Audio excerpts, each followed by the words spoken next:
Assalamualaikum warahmatullahi wabarakatuh.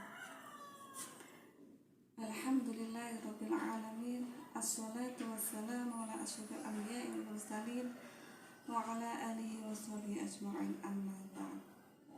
Pertama-tama marilah kita panjatkan puji syukur kehadirat Allah Subhanahu wa taala yang telah melimpahkan rahmat, taufik serta hidayahnya kepada kita sehingga kita bisa belajar bersama, bertatap muka bersama tanpa ada halangan suatu apa. Salawat dan salam semoga tercurahkan kepada junjungan kita Nabi Agung Muhammad Sallallahu Alaihi Wasallam yang kita nanti-nantikan syafaatnya besok yaumul qiyamah. Amin amin Allahumma amin. Pendengar yang berbahagia, marilah kita belajar bersama merenungkan sebuah tema dengan judul Islam Rahmatan lil Alamin. Pada zaman dahulu banyak sekali masyarakat jahiliyah, masyarakat musyrik sebelum Nabi Muhammad SAW diutus di muka bumi ini. Mereka menyiksa binatang dengan memotong telinganya untuk dipersembahkan kepada berhala-berhala mereka, dengan nama berhala Lata, Uzza, Manat. Dan ada juga yang menyiksa binatang dengan cara dicekik lehernya, dipukul kepalanya, dan dijerat kakinya. Lantas apakah 14 abad yang akan datang hewan-hewan tersebut menjadi nyaman dan aman? Banyak di berbagai negara, banyak hewan yang berkeliaran untuk mencari rumput, dan ada juga yang masih menyiksa binatang seperti bandeng ditusuk, dan ada juga yang menyiksa dengan disetrum dengan listrik. Mengenai hal tersebut, bagaimanakah Islam menyikapinya? Maka Allah berfirman dan berpesan kepada Nabi Muhammad SAW dalam surat Al-Anbiya, surat Al-Anbiya ayat 107 yang berbunyi, A'udzubillahi minasyaitonirrajim, Bismillahirrahmanirrahim. Wa ma arsalnaka illa rahmatan lil alamin. Yang berbunyi, yang artinya adalah, dan tidaklah kami mengutus engkau Nabi Muhammad melainkan engkau menjadi rahmat bagi seluruh alam. Nah, bagaimana pesan Nabi tentang binatang? Yang pertama adalah, apabila engkau membunuh suatu binatang, maka bunuh dengan sebaik-baiknya. Apabila engkau menyembelih suatu binatang, maka sembelihlah dengan baik-baiknya.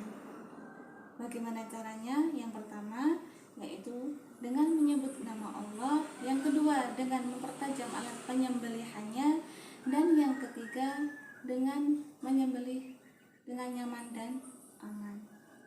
Kenapa? Hewan yang disembelih dengan rasa aman dan nyaman, maka otot-otot lehernya akan terasa longgar, darahnya bisa mengalir, dagingnya bisa fresh, sehingga kita bisa membersihkannya dengan baik. Di dalam Islam, kita dilarang memakan darah bangkai hewan anjing, hewan daging babi, dan hewan yang disembelih tanpa menyebut nama Allah, hewan yang dicekik, hewan yang dipukul, dan hewan yang diterka mangsanya.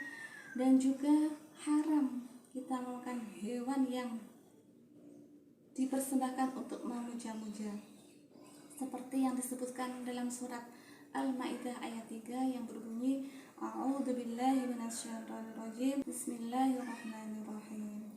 Hurrimat 'alaikumul maitatu wad-damu lahmul khinziri wa ma uhilla li ghairillahi bihi wal munkhaniqah wal mawqudatu wal mutaraddiyatu wan natihatu wa ma akala as-sab'u illa ma zakkaytum wa ma dhubiha 'alal nusubi an tastaqsimu bil azlam.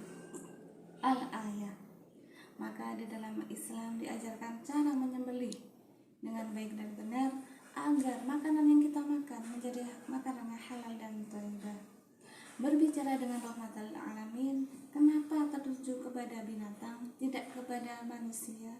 Karena kasih sayang atau rahmat kepada manusia, contohnya kasih sayang kepada tetangga, kasih sayang kepada bapak ibu, itu sudah biasa, sudah manusiawi. Maka Islam mengajarkan memberikan kasih sayang kepada binatang yang tidak mempunyai akal, yang sehari-hari menjadi objek.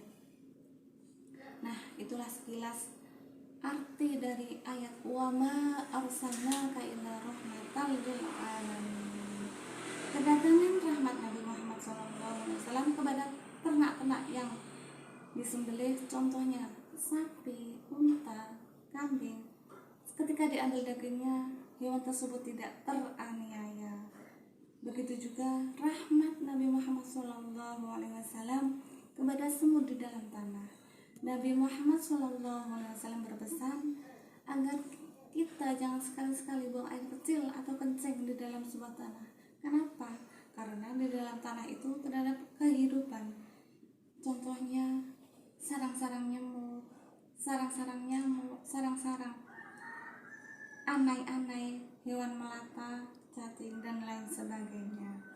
Maka rahmat Nabi Muhammad itu turun kepada seluruh alam, tidak hanya bagi manusia yang beriman saja, tapi juga kepada hewan yang saya sebutkan tadi, cacing, serangga, semut, dan lain sebagainya.